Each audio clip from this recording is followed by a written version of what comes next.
What if your dream marriage turned into your worst nightmare and no one believed you because he looked perfect on paper? Maile thought she had found healing and love, but behind closed doors, it was emotional manipulation, spiritual gaslighting, and escalating violence. Today, you'll hear how one Christian woman went from silenced and stuck to free and thriving. Her story will challenge what you think you know about abuse and give you hope if you're stuck in your own silent prison.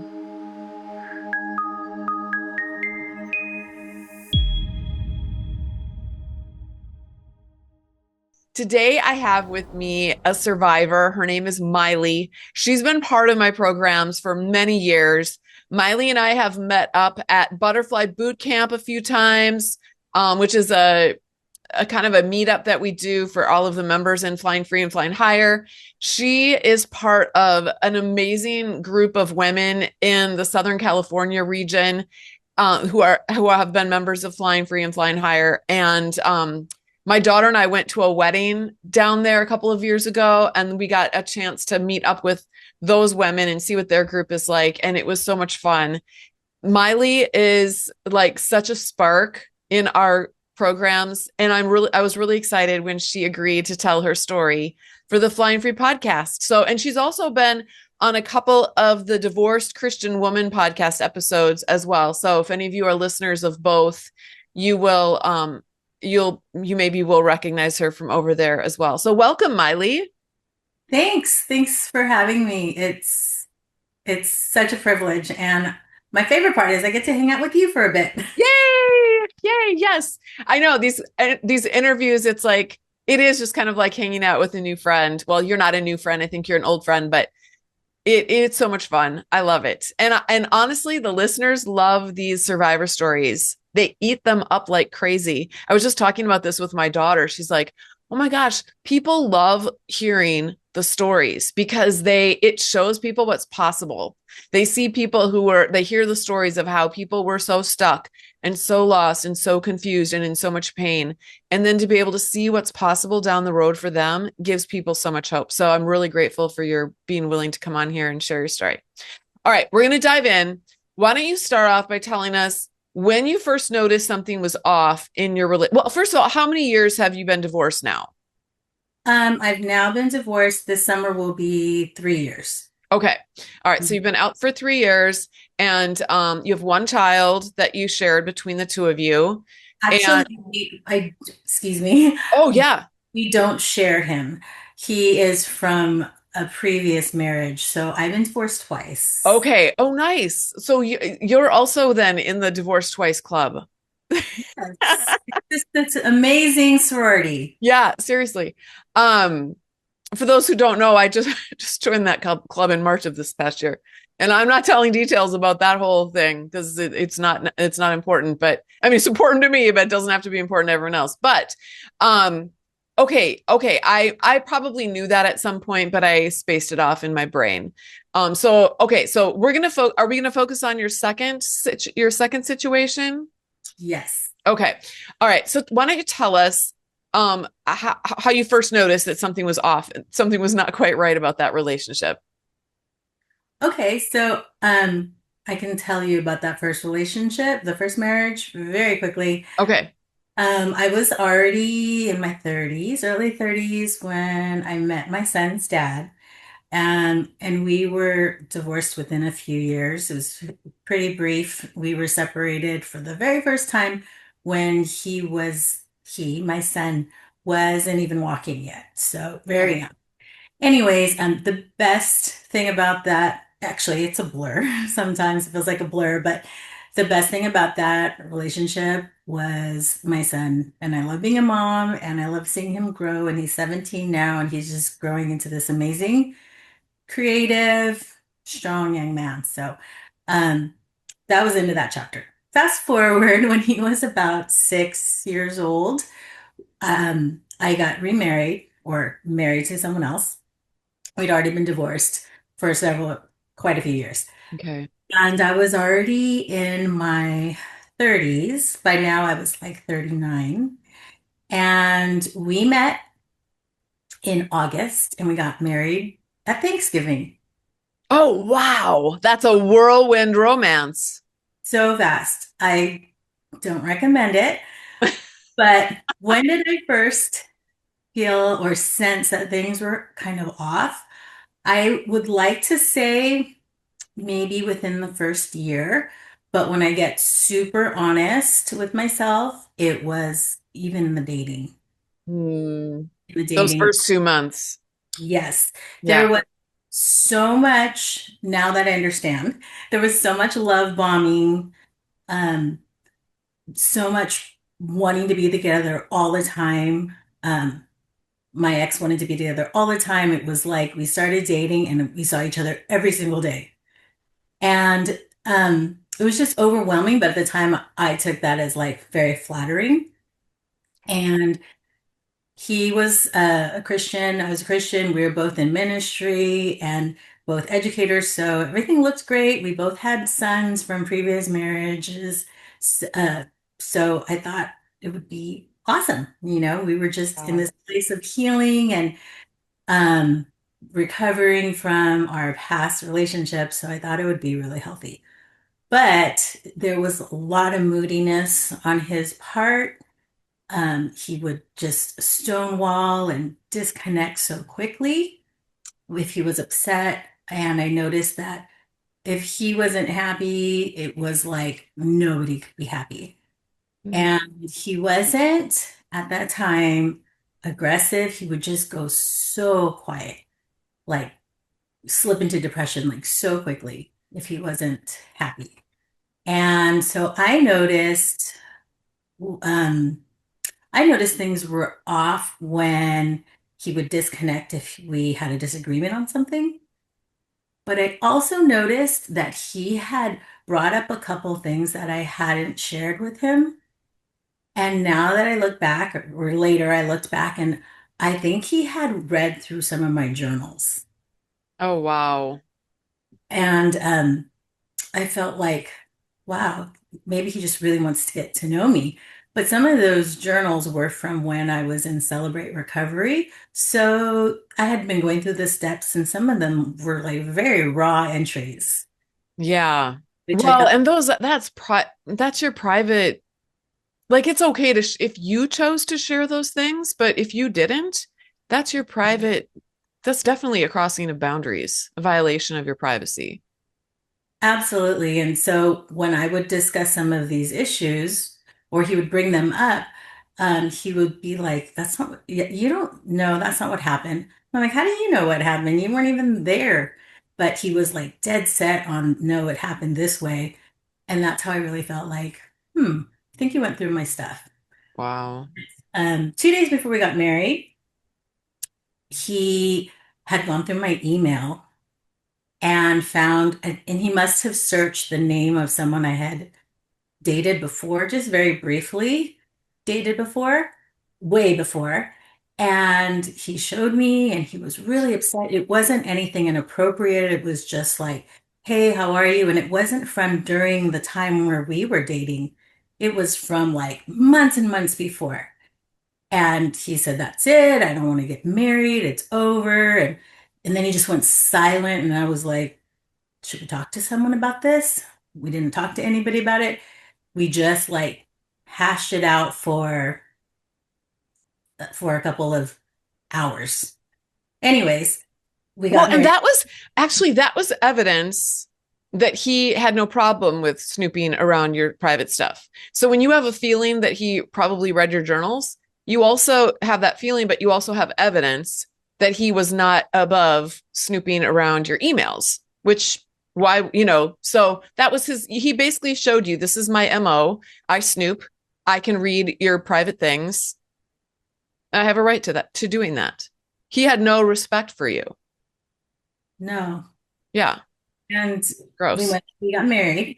Gross, yeah, I know. We got married and then on the honeymoon, he had me change my phone number because in our talking in the honeymoon, we had talked about how sometimes people from our past come back into our lives, maybe just an acquaintance or someone we dated. They don't know that you've moved on and gotten married. So they're like, "Hey, how are you?"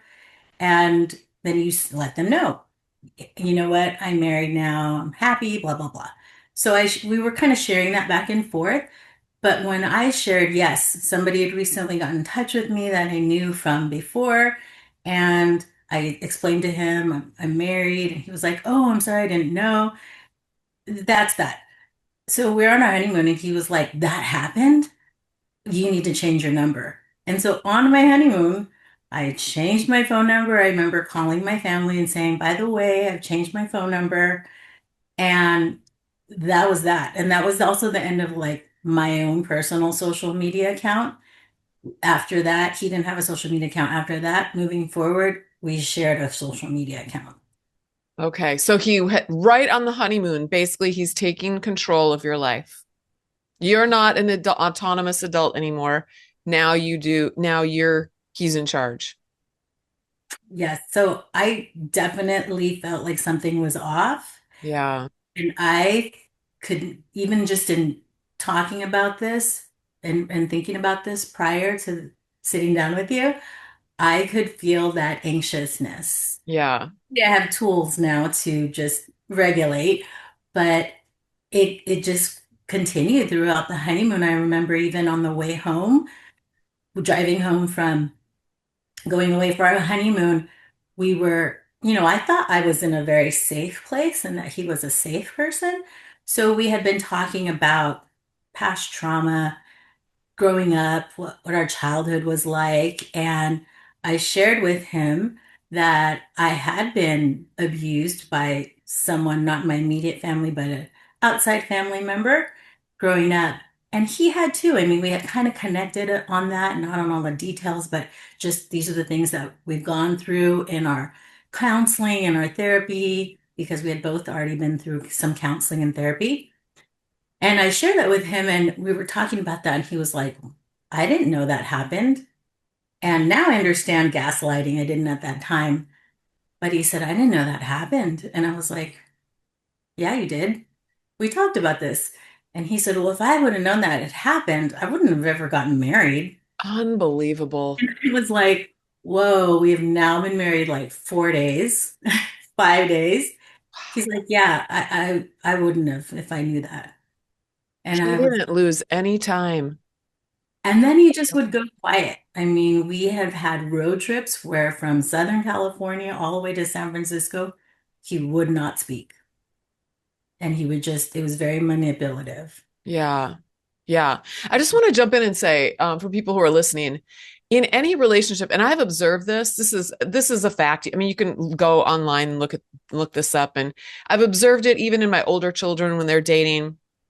There's a honeymoon stage in every relationship that's between 9 and 18 months, like where usually people are on their best behavior. Everything seems good. There's a lot of chemical, hormones and all the good stuff is going on. And it's usually not the time that you want to make a decision to spend the rest of your life with someone during that time. This is not to criticize you. Most No, people don't wait. Like this is the time that all relationships feel the best. This is like the golden. This is like the rom-com moments and the golden, parts about any relationship. But after that honeymoon period is over, that's when you start to see, and sometimes it can end sooner, but usually, 9 to 18 months is average. After that honeymoon period is over, that's when you start to see the real person, the real human on the other side starts to show up, their true values, their core, their so if anyone's listening to this and maybe is starting a new relationship or thinking about getting into a new relationship, just be aware of that and give it time. Give them time to show you who they really are. Maybe they really are as amazing as they look on paper, because it sounds like your guy looked great on paper, but you won't know until you let the story play out and get past the point where all of that initial amazing honeymoon stuff is over and the real relationship starts settling in. And I've seen this cycle happen over and over again with my older kids. And the relationships that have lasted are the ones that get through that honeymoon period and then go beyond that. And then it just settles. You know what I mean? There's just something that kind of settles about the whole relationship. And you just know. this is a person I am truly safe with. But you really don't know that until then. So, all right. So, but I'm just so amazed that as soon as this guy hooked you, like he was very predatory, Miley. As soon as he hooked you in, and those, and he was testing you a little bit even before you got married. No, I just want people to notice that he was testing to see, like, can I hook this bait? And when he saw that he could, which was not nothing bad on you.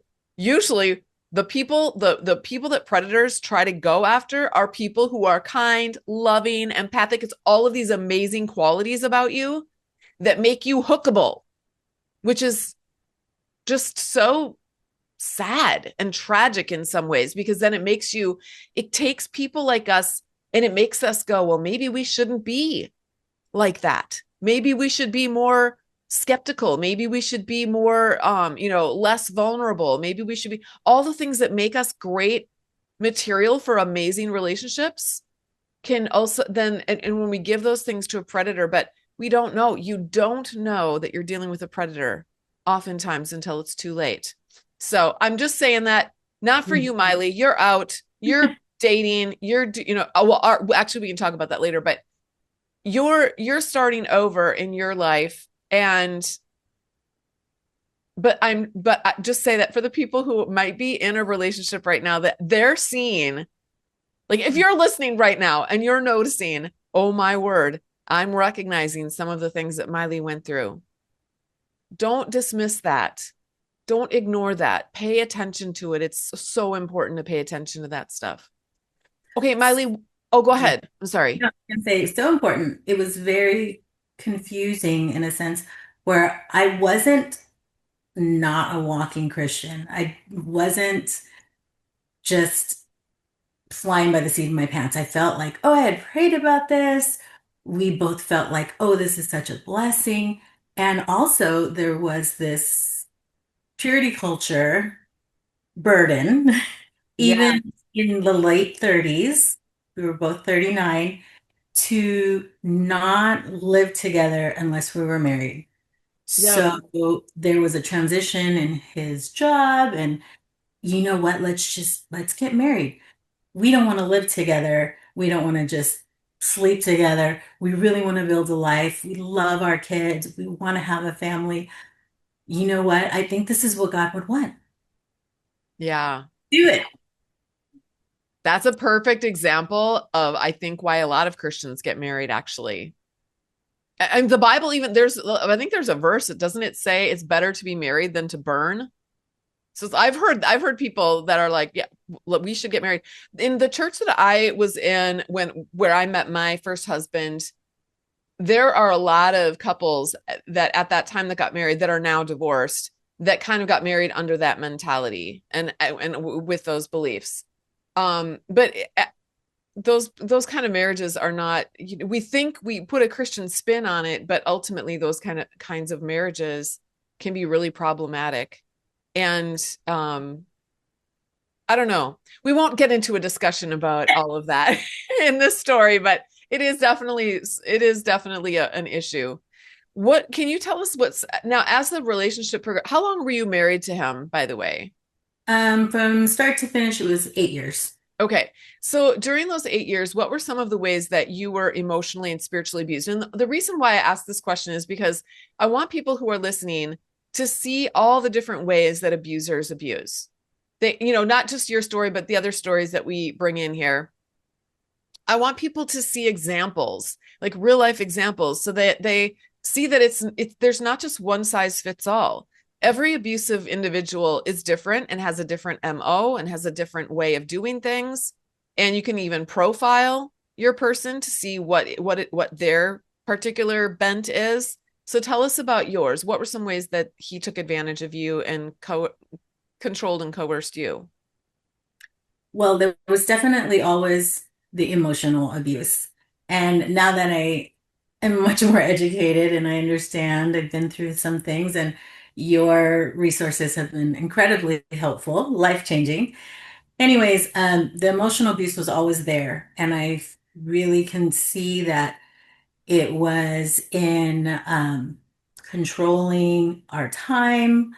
Um, if he wasn't happy or things weren't done, it was extreme. There was extreme moods.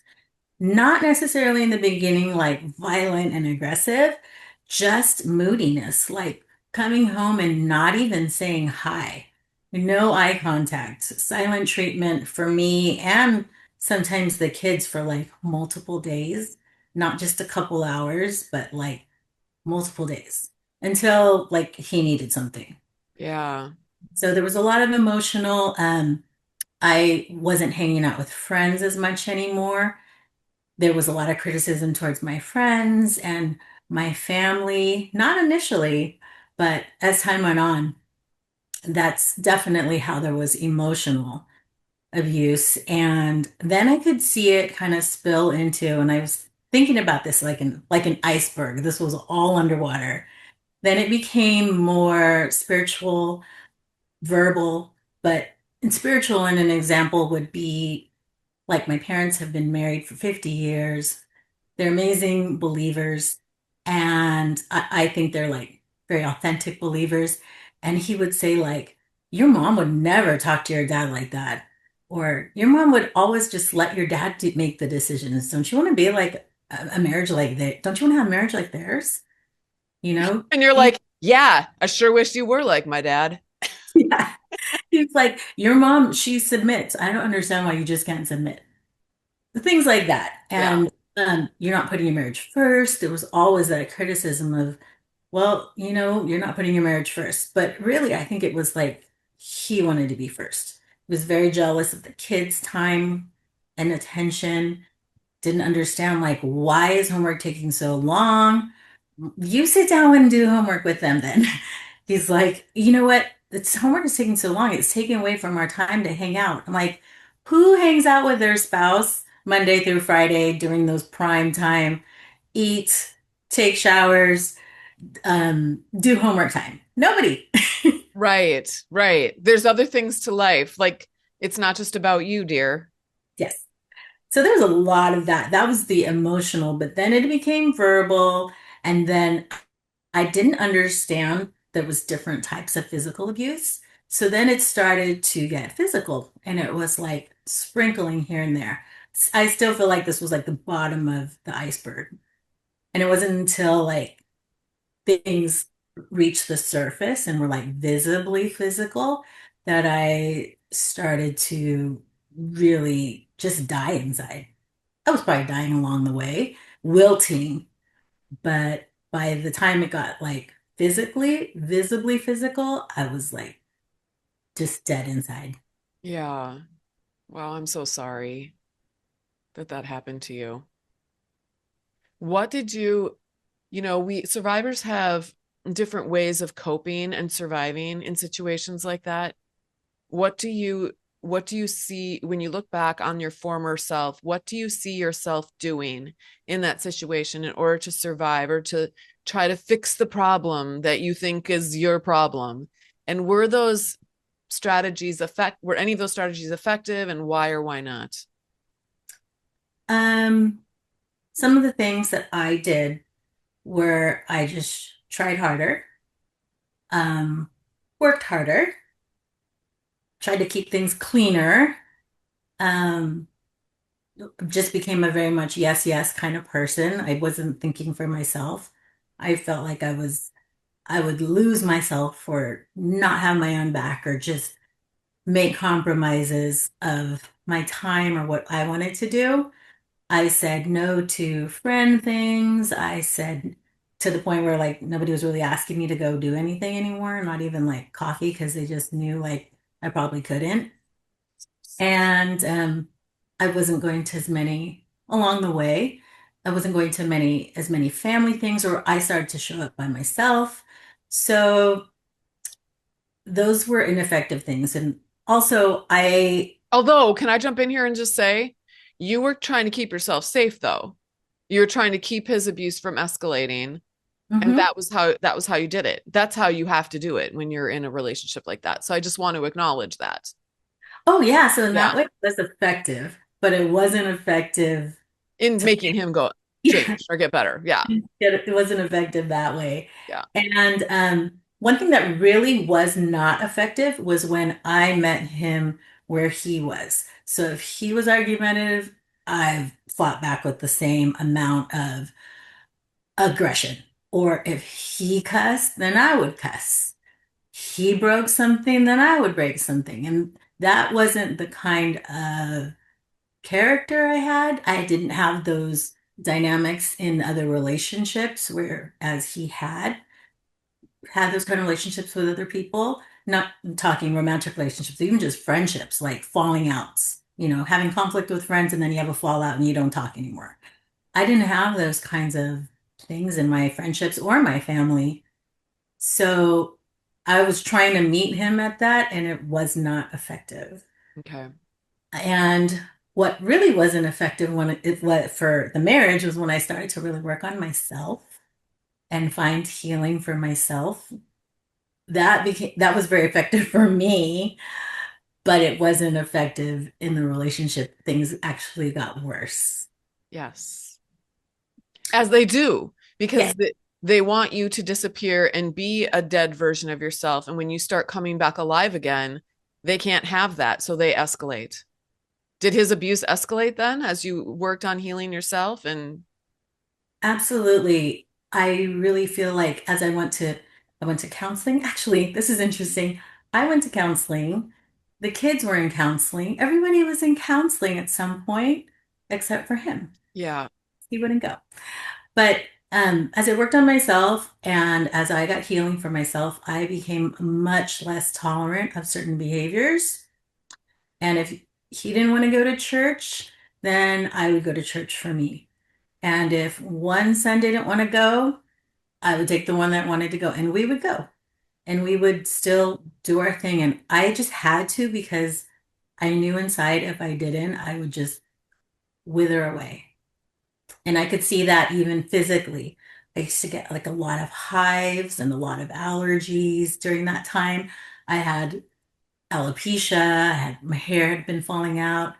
I just had a lot of headaches. I was constantly inside, like anxious, and I didn't even realize it. It was like I felt like that frog in the pot on the stove that just acclimates with the temperature of the water, not even realizing they're boiling. yeah, yeah. And I want to draw that out too, that that abuse, our bodies do react to it. Our bodies, almost as if there is a pathogen that's entered our bodies and it's trying to get rid of it. Our bodies release chemicals like cortisol and adrenaline and things that can cause, or and our histamine, that things that can cause our bodies to react in very physical ways to abuse. So if anyone's listening and they are having chronic health problems in their relationship, there's definitely a correlation between the two. Yes, absolutely. There's a good book called The Body Keeps the Score by Bessel van der Kolk that talks about this. If anyone's listening and wants to read a book that actually goes into that in greater detail.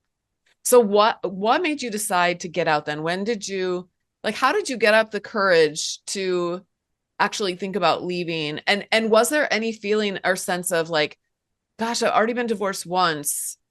This is so humiliating or shameful that I would go through another divorce. Was there anything, did that ever cross your mind? That did. And there was even gaslighting in that sense because if we had conflict and we were having a sober moment, we're like, this is not working out. It was like, well, like, we got married not to get divorced. And we're going to work through this because we don't want to be divorced again. And I remember him telling me, like, meaning he, I don't want to grow old by myself. I don't know about you, but I don't want to grow old by myself. And now I'm thinking back, like, did you expect me to take care of you? I mean, of Yeah. course, I understand we take care of each other, but it that's a whole nother story. But it was really confusing. And I didn't want to be divorced again. I really felt like this was my real marriage because of the length of time. It had been longer than a very brief first marriage. And I just, I really wanted it to work. And I was walking, there was never a time that I rebelled against God and my relationship with the Lord. So at that time, I had mentors who had told me, you just need to hang in there for the good part. And marriage is like sandpaper, it's just wrestling through it, and then the edges will be smoother. And you got to get to the good part. The first 5 years always suck. Oh my And gosh. Okay, you yeah. know what? So whenever people in the forum are like, "Well, he's being so nice now," I always put a picture of the abuse cycle and I say, "So tell me, look at this picture and tell me where in the abuse cycle you are." So you were literally getting advice from people that were saying, "Well, just wait. Yes. So yes, there's an abusive part to it. Maybe they wouldn't use those words, but just wait for the nice part of the cycle and go around again.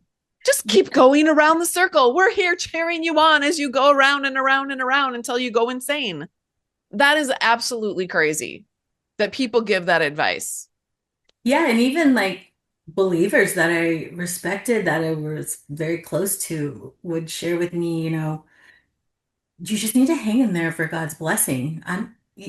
I would look at their marriages that were just also unhealthy on the outside. They were very Christian and very Sunday going to church. But on the inside, behind closed doors, it was really unhealthy. And those women were telling me, you just need to hang in there, wait for God's blessing, and God will bless you as you endure that. And What what does I, that even mean? Have you ever wondered, like, what does that even mean? What do you mean God's blessing? Like, get specific. I want, that's what I, if someone said that to me now, I'd be like, tell me exactly what you are talking about when you say God's blessing. It's just some nebulous cliche that we say, or is there like a substance to what you're saying? Because I would say I'm pretty blessed right now, and I've been divorced twice, and I can feel the love and the approval and the amazing presence of Jesus Christ in my life like crazy. And to me, that is the best blessing on planet Earth. That to me, that is. And I've got that whether I'm married, divorced, not married. I've got that all the time, 100% of the time. So I'm just curious to know what they're talking about. What's the blessing for you? Like, what does that mean to you? I I just guess have to throw that out there because this kind of stuff just makes me like, what in the world? My brain just wants to explode.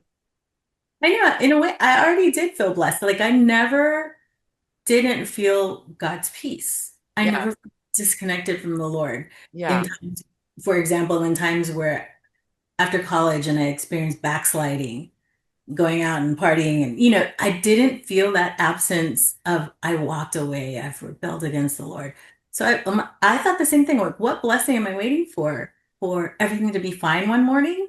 Yeah. I I was waiting for maybe the choir to start singing and music to Right. this didn't happen. So how did I get out? I Yeah. think to me. So things really started to uh, escalate during COVID. I think because just being home, always together, it was like very sobering to see each other go through also a hard time up close, in person, face to face. We were living also in an apartment, and And you had two kids that were school age, right? two kids that were school age. Yeah. By then, my stepson had left. He was just done. He was 17. He went back to live with his mom, and I understand. I Okay. understand. So we had one at home, middle school, mine, and we were both teaching online at home. Plus, we had a child, a teenager at home online. So it was very, very tight, close quarters. But during that time, I also somehow kind of stumbled along your podcast, um, probably through Instagram. There was a questionnaire like 10 reasons or take this quiz to see if your relationship is healthy or is it abusive. And I took the quiz, 10 out of 10. I was like, wow, this is my life. But I didn't do anything about it at that time except just start to listen to the content. And it really started to like loosen up my thinking. It loosened up hearing butterfly stories, hearing testimonies, and starting to just, I listened to every episode of the free podcast from the beginning. And I just felt like inside I started to change. I started to just get curious. Like, what if things could be different? And someone had mentioned on one of the episodes, what do you think your life would look like 5 years from now? And I literally folded a piece of paper in half, and this is what I thought it would look like if I stayed, and what it could be if I wasn't in that situation. I started making lists because I needed to see for myself. It was very sobering to put it on paper. And I Hmm. had a lot of time during COVID. I Yeah. was teaching at home. We didn't go anywhere hardly. Our school district in California stayed closed for a long time. So I Wow. made lists like why I want to be married, why I want to stay here, why I don't, what am I afraid of? Yep. And it helped a lot. That COVID time the community, our community exploded during that time because of exactly what you just described. Now these women they've been living in denial, not because they want to be in denial, but just because it's the only way you can emotionally cope, right? It's so overwhelming to like wake up and realize what's actually going on. But when COVID hit, it was too painful. The pain got greater than the ability to maintain and keep that ball under the water. It just got impossible. And then people were reaching out because everyone was online. They were reaching out online like, I need help, I need help, and figuring out that there were ways to reach out online secretly without letting their partner know about it. It's one thing to go someplace, where you're going physically someplace every week and your partner's going to try to figure out, where's she going. But most of the time you can keep your online, you know, if you're careful, you can keep your online business private and separate and get some help. So I just think that's interesting. You're the second interview in the last couple of weeks that has said the exact same thing. COVID was a catalyst. At that time, you had a wait list and you were only opening up at certain times Okay. for women to come into the group. And I was like, I'm going to get on that wait list. And in the meantime, I would just put on my headphones and just listen to content. And it really, like I said, it started to loosen up my thoughts, helped me to listen to my thoughts, and it helped me to kind of step out and look at what the situation was like. And things got quiet. It was very quiet during COVID. We weren't in the hustle and bustle of everyday life, just stuck at home. So I was able to see and look at my situation a little better. Yeah. But it wasn't getting better. It was actually getting worse in the home. Yeah. Right. Okay. So then did you get into flying free then eventually? I got into flying free, and all of this happened around the same time. Okay. Got into flying free, we were home, but um, things got really physical more than ever. Wow. We had definitely had physical abuse along the way. Did he hurt your son as well? He didn't physically, but emotionally, I think just his absence and his moodiness and Yeah. being very condescending, it did hurt him. Oh, for And sure. And did he observe any of the physical abuse on you, perpetrated on you? he didn't. I didn't share with him until just a few years ago. And, but he wasn't surprised Okay. because my ex had been very physical with his son, very physically Oh, with his son. They would they would just argue and like then end up wrestling it out, knocking things over, and it was like having another teenager. Yeah, yeah. Oh, that's so gross. Oh Yeah, my gosh. tear his shirt, and somebody would end up storming off, slamming doors. It's a lot of that, breaking phones and broken doors. Like we had um, broken a hole in a door, marks on the wall where he threw a phone, and it would just mark the wall up, and then also break the phone, broken locks because I was in the bathroom needing a minute, taking a shower, and he was just so mad. He just let me in or I'm going to break the door and broke the door. And he Yes, was never diagnosed with it, and he never went in to get like a psych workup or anything. he did actually. Oh, He'd been in counseling, but you can be sitting in the chair and not do the work. yeah. He even did an intensive outpatient 2-week program through our insurance. Twice he did that, where he took off of work and he would be there all day, and there'd be groups and there'd be meditation and then there would be teaching, and it was a great program. I actually ended up doing it myself and I learned so much. So I couldn't believe that he would go through it twice and not Yeah. anything, but I think he can sit there and not really be doing the work. Yes. Oh, for sure. For sure. That's So why when Christians say oh, if you're just waiting for the blessing, maybe one of the things they mean is, he'll change eventually, right? That is so rare. Is very, very, very rare for an abuser to change. So it's so rare that it's like, why would you hold out your hope for the unicorn? That's probably, that yours is a unicorn. He's not. He's most likely just like every other abuser.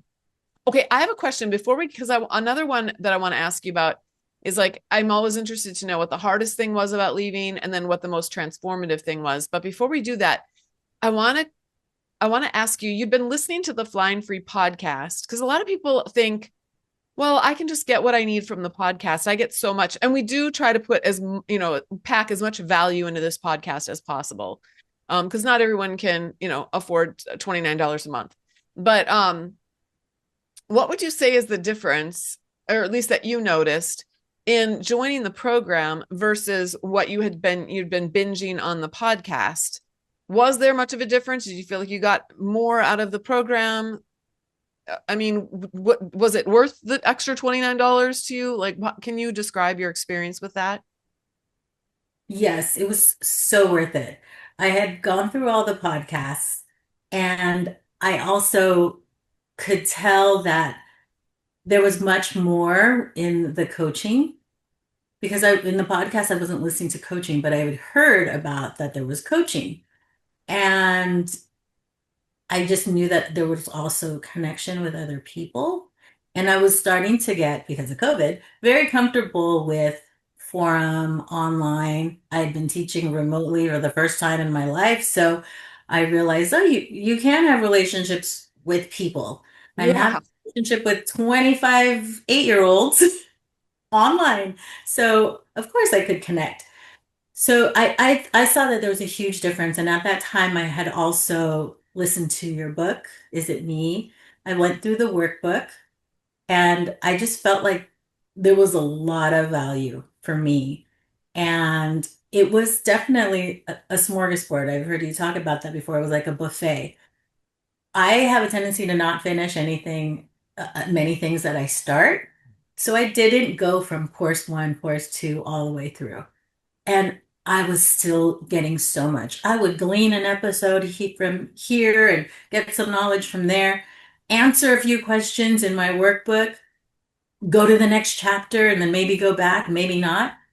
And in the past, I would be like, well, it's not going to work if I don't do A through Z consecutively. So I'll just Yeah. quit as my perfectionist struggle.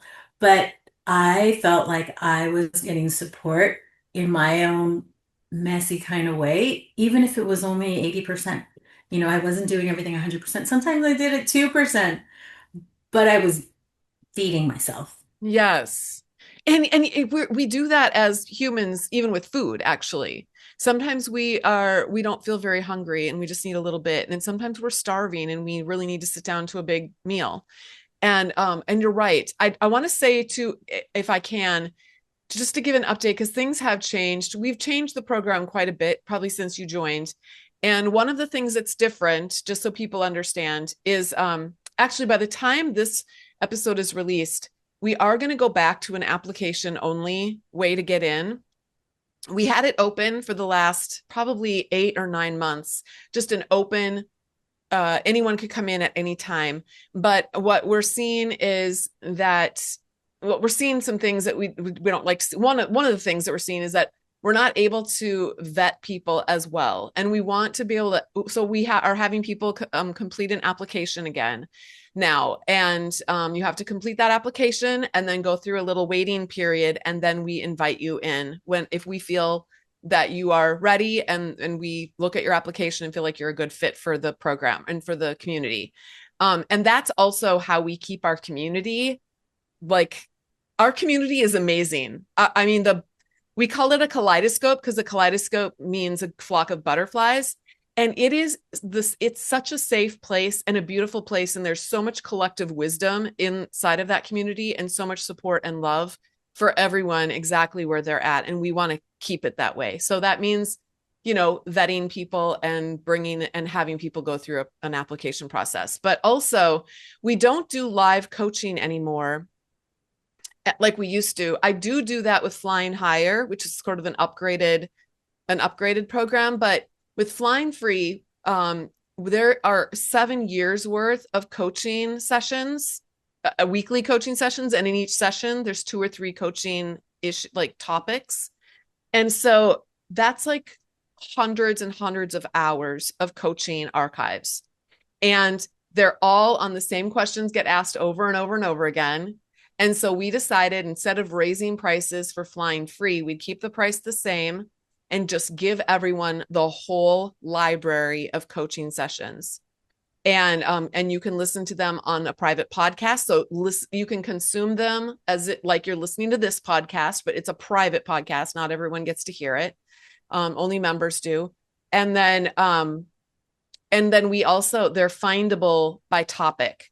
If you go into our website, you can look them up by topic and find coaching sessions on the things that you're struggling with, whether it's parenting, your relationship, dealing with whatever the case might be. So I wanted to give that caveat. And I will say this too, that a percentage of people that actually showed up to the live group coaching was usually the people that wanted to get coached that day. And then everyone else would listen to the replay anyways. So it was like, you know what? We're just going to give everyone hundreds and hundreds of hours of sessions. When you join, you get everything all at once. And you, just like Maile said, you can kind of pick and choose which things you want. And that's just the coaching. That does not include the courses and the bonus workshops. We've got hundreds of hours of material like that as well that you can access. And yes, we will hold your hand. It's a forum. So I actually am reaching out to you and private messaging you on a regular basis to see how you're doing, to ask you if you need any direction. We have a community support director who will hold your hand, and we have other coaches inside the program who are more than happy to help you. And it's all $29 a month. And for $290 a year, you also get the book and the workbook that Maile was mentioning in digital format as part of your membership. So I'm sorry, I didn't mean to interrupt your Oh no, it's okay. interview. I just wanted to clarify some things that may have changed since you were a part of it, so that no one comes over to check it out and then goes, wait a minute, that's not what Maile said. Yeah. It was all just invaluable. To tell you the truth, I only went to live coaching a few times, very rarely. It was always the replays and replays of replays. Sometimes I wouldn't even look at the date. I could just see in my Apple Podcast that I didn't listen to this coaching session, so I listened to it. Yeah. And very few times did I go live. Yeah. And And that was normal. That's actually really I normal. got so much out of it. I would do it again. It was more valuable than any counseling, any $150 an hour session with a counselor that I had paid before. It was invaluable, and it still is now that I'm in Flying Higher. I still am listening in daily to something. It's like eating something. I need to eat something. I don't even know what I ate yesterday. I can't tell you what I listened to yesterday, but I know I listened to something. Yeah. Well, and we learn by osmosis. We don't have to take notes on everything and process everything. Oh, I just like washing myself, always washing myself with truth and with new things. And my brain will pick up on what I need. I trust my brain and my body to pick up on what I need in that moment. And the rest gets digested out as waste, but it'll come back around again. If I needed that, then it'll come back around again. I just feel like God is so generous to us and he's never going to leave us in the dust. He's always going to be pouring out his generosity and his goodness to and his truth to us. If we just have to open our mouths like little baby birds and take it in. Okay, so tell us what's the hardest thing that you experienced about getting out and also what was the most transformative thing for you? Okay, the hardest thing about getting out. Well, how I ended up getting out real quickly was when I feel like the iceberg was visible, uh, was when he had hit me so hard twice that my whole arm was bruised up. And it was totally uncalled for. I'm not going to get into all the details of the conversation, but it wasn't like we were arguing or fighting. We obviously weren't getting along, but I had just said something and he just walked away. And I was like, hey, come back here. I'm still talking to you. And I remember I reached out and grabbed his shoulder and he turned around and he punched me. Oh my And gosh. so hard. And I was like shocked. I was like, that hurt. And he was like, you know what? I told you, don't ever put your hands on me. I was just defending myself. I was like, whoa. And he was a big guy. He was almost 300 pounds, almost 6 feet. I mean, It's he was a big guy. terrifying. Yeah. And I was like, oh my gosh, that really hurt. And then he started just continuing to walk away. And I said, I didn't even hit you or grab you. I just went like that. And I did it again. And he said, you Oh, want another one? And he punched me again. And I was like, at that point, I was like, oh my gosh. And I wasn't fighting back. I was like literally in shock. And then after that, he said, you know what? I'm done. I'm gonna look for a place. I don't want to live here. I want a divorce. I'm gonna start looking for a place. And he had thrown that out all the time. It was very manipulative. But for the very first time, I said, you know what? Me too. I'm gonna start looking. And I did. The very next day I did started looking. he actually do that or was that just another empty threat?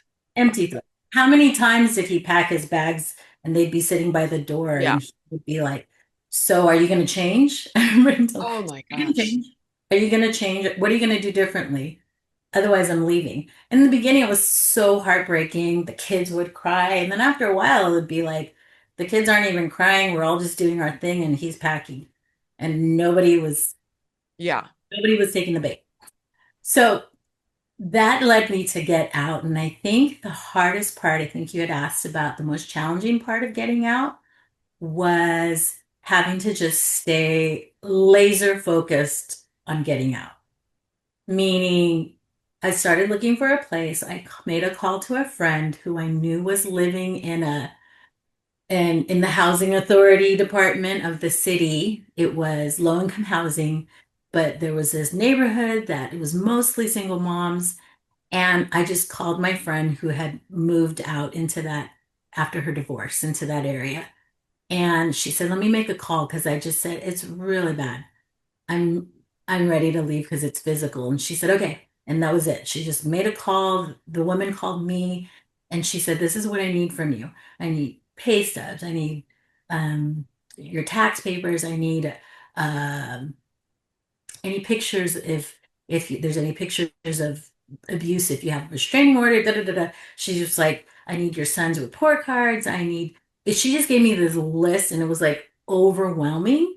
Okay. So I think the hardest part was just to stay laser focused Yeah. on getting out. And all of this happened within a week. I was just running around getting paperwork, birth certificate copies, faxing them to her, all of the things. I just blindly, but not really blindly, I just trusted that I needed to go through the steps to get out. And I really felt like this is my chance. And that was a hard part for me because I was at this place where emotionally I didn't feel ready to leave, but I knew I had to leave. And it was my chance. And and I just needed to go through those steps. So I think that was really hard, but we had been separated. We'd never been formally separated, but he would pout and go stay with his mom for a week, and then I'd get pissed off and I'd go stay with my parents for a week. And, we never really separated, but I felt like this time I'm not going back. Yeah. Wow. So that was a hard part. And I kept it a secret going through all the paperwork until I knew that for sure I was going to leave. And I remember getting a call. She said, "Okay, we have a spot for you.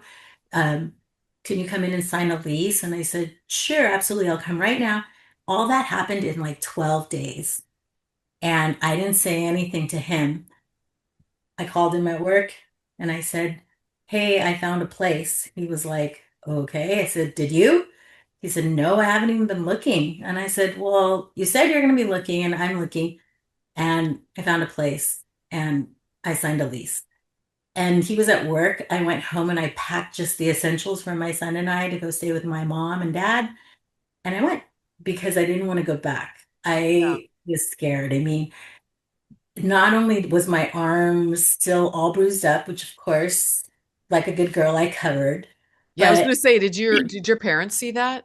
no, I took pictures and I even had just so happened to have a doctor's appointment for my allergies during that time, but I did have my doctor take a look at it just for record. I Yeah. remember my doctor saying, "Do you want to talk to a social worker?" And I said, "No, I'm moving out. I'm getting out already. But thank you. I just wanted to document this."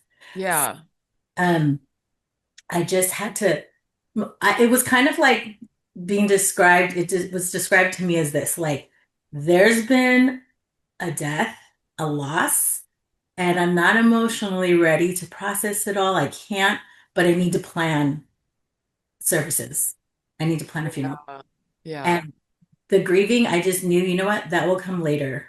And I had been listening to good content, I felt like my stuck thinking had been diluted quite a bit. So there was hope. And my son was really happy to get out. I know he wanted me to leave. I know he wanted to not be there. He was unhappy. I saw him withering away. Yeah. So I felt like those were some of the challenges of getting out initially.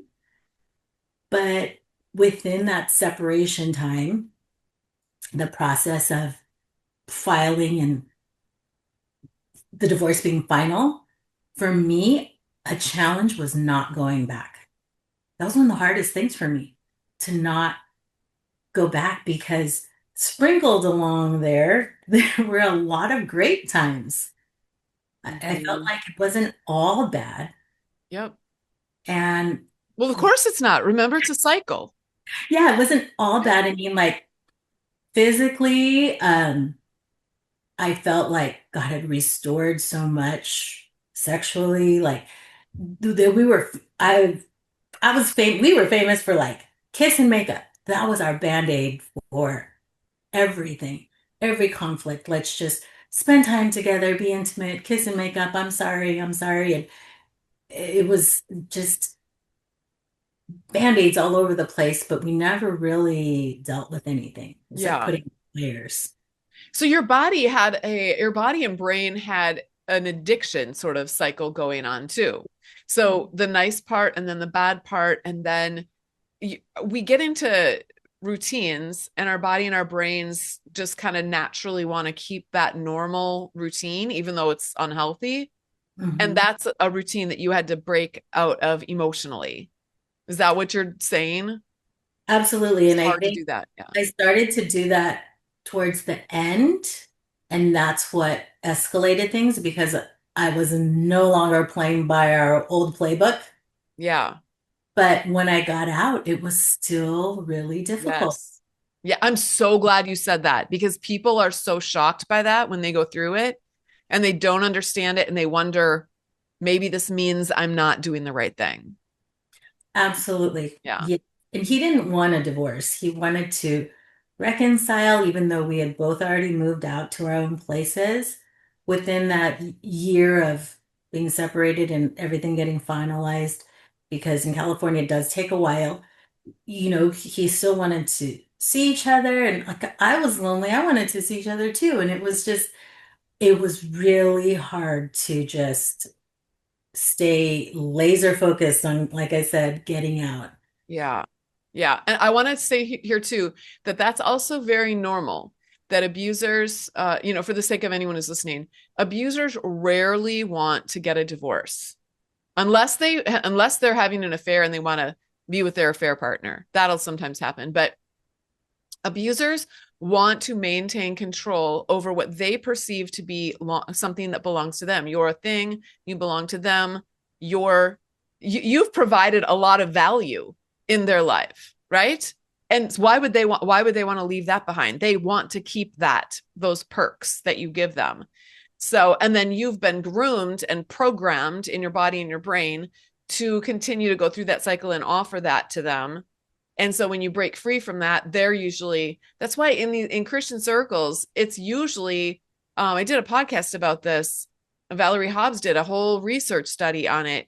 It's usually the woman who, more often than the man, the abuse victim will file for divorce. And it's because of either adultery or abuse or neglect and abandonment. And abuse is way up there. So, but it's so interesting to me that, in spite of that fact, many religious communities will vilify the woman because she's the one who filed, and they'll actually collude with the abuser in the idea of, yes, let's keep the marriage together. Let's keep the woman in the abuse cycle where she belongs. It just sends the exact opposite message about who God is. Absolutely. Yeah. Okay, but you held steady. What was transformative about that whole thing for you?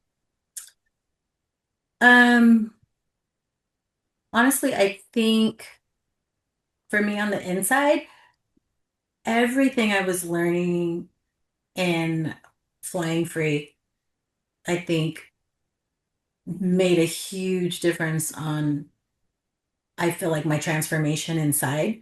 It wasn't just one thing, but if I had to think of one thing, it would be having a support system.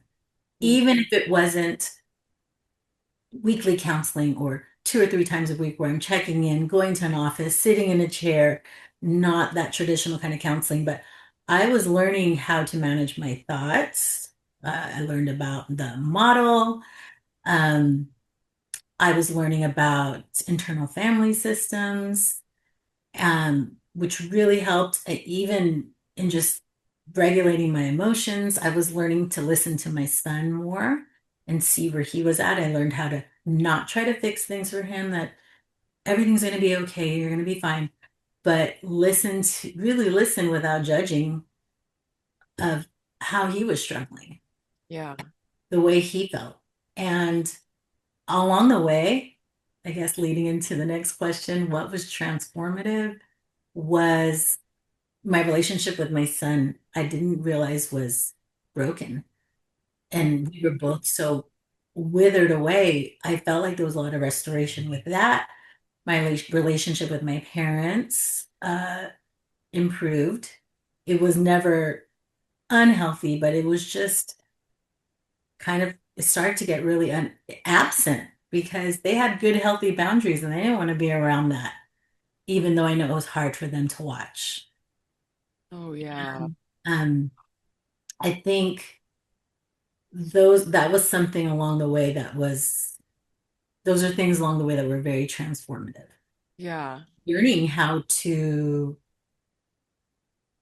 um, be more self-aware, learning more about my real, true, authentic relationship with God, with Yeah. Jesus, that it wasn't about what it looked like on the outside. God wasn't going to be mad if I got divorced again. I didn't at all feel any kind of condemnation. I probably felt like a little bit of shame at times, but at the same time, nobody was shocked telling me, stay with it, hang in there. It's going to get better because by this point, I had changed so much. I Mm, I wasn't even like my usual real self. Wasn't like this. I was frazzled, stressed all the time, yeah. um, impatient, Yeah. just always chasing something, trying to fix things for everybody. I just didn't have that peace. Yeah. So as soon as we were no longer living there, there was peace, and I felt like I could heal. That's amazing. I think my favorite part about people's stories is that relationship healing piece, especially for moms, how their relationship with their kids can't, not with everyone, but I think a lot of people, we've heard a lot of stories inside the programs with people, but relationships with their kids that were strained and kids that even grew up in those abusive environments, where there was a lot of gaslighting and lying and just confusion about who God is. They are, as we heal, they begin to heal and Mhm. they begin to see truth. And then secondly, our relationship with God, that we get back to our roots, that we get to get back to who God created us to be and feel his presence. His presence is always with us, but we get to experience it in a way that, like, it's truly life-giving instead of riddled with, oh, you know, it sounds like you really had a solid understanding of who God is. I really struggled with that, and a lot of women do, where God truly loves us no matter what. No matter what, we can go through make all kinds of mistakes, and that does not change God's love for us or acceptance of us. Yes, maybe your church will excommunicate you and not want you around anymore, but God never ever abandons his children. And to see people's relationships with God heal, it changes everything. Okay, we're going to end with this. Is Absolutely. there one piece of advice that you would give to our listeners, to the, I mean, if you can picture, like, when I'm doing a podcast, I was picture a woman in her car driving with her kids and she's listening, and she's just, a shell of herself, but just grasping for whatever straws. Or I picture a woman listening in her kitchen while she's, doing the dishes or just going through the motions of the day and just feeling so lost. And I picture that one particular woman when I'm doing these episodes. So picture her in your mind's eye. She's real. What would you tell her if she's sitting there thinking, I wonder if this is possible for me? Could I ever get out? I would say you're gonna be okay. You're gonna make it. If this is the path you choose, God will totally be with you. If you choose to stay, God will totally be with you. I Yes. really feel like have been peace on both sides, but I also would say to just start taking steps in that direction. I felt like if I took steps in this direction and I really should be staying, then doors would close and it wouldn't be the time where I need to stay. Or, I understand some people need to stay for several seasons or maybe forever, but that there is peace even in the staying. For me, I chose not to stay, and I got to the point where there was no peace even in staying. Yeah. And as far as getting out, I would share with this person that it really is like that roaring, rushing, dramatic river that you need to cross, that you can't see all the steps across. Some rocks are slippery. It's dangerous. You might get wet. You might slip and fall, but one step at a time, Mm. you make it across and make it through. It's a process, and as many times as it's great to hear other people's stories and listen to other content from other people, nobody's nobody's exit, nobody's way out is going to look the same. That's right. It's That's going right. to be different, and one way is not better than the other. It is hard. That is the only common denominator, that it is hard, but there is peace, and it is possible to make it through leaving. And things aren't totally perfect and easy now, but there's much more peace and much more joy. And that I feel like is invaluable. Yeah. Our finances still hard? Yeah. They were hard before, but there was fighting. Now it's just hard in myself. Right, right. Which I think is worth pointing out and noticing, right? It's a different kind of a hard. Yes, decisions are still challenging sometimes, making decisions, but there's peace because there's not conflict in making those decisions. Yeah. And it was worth it. There was not a lot I could do. There's only a certain much amount I could do to get healing in the situation. As a matter of fact, a friend did tell me that it's really hard to heal and get well in the environment that made you very sick. Yes. Yep. I like Mhm. to think of it like a pond. Like the pond is toxic. It has toxic waste in it. It's really hard for fish to stay healthy in a toxic pond. You have to move the fish to fresh, clean water so that they can get healthy and start thriving again. Can they live in a toxic pond sometimes? They can live, probably won't live as long, but they can survive, but eventually they end up just dying. Yeah. Yeah. Miley, thank you so much for being on the Flying Free podcast. If you enjoyed Miley's story and you're curious to know a little bit more about her, she's on 2 episodes of the Divorced Christian Woman podcast. And who knows, maybe she'll be in more on season 2. It depends on if she wants to volunteer or not to be on the panels. But and then she talks more about her life post divorce, which is kind of the what the whole point of that podcast is. What does life look like? Even if you're not divorced and you're wondering, what would life look like on the other side of divorce? That might be a good podcast to just covertly check out if you want to. All right. Thank you so much again, Miley. And thank you so much for listening. And until next time, fly free.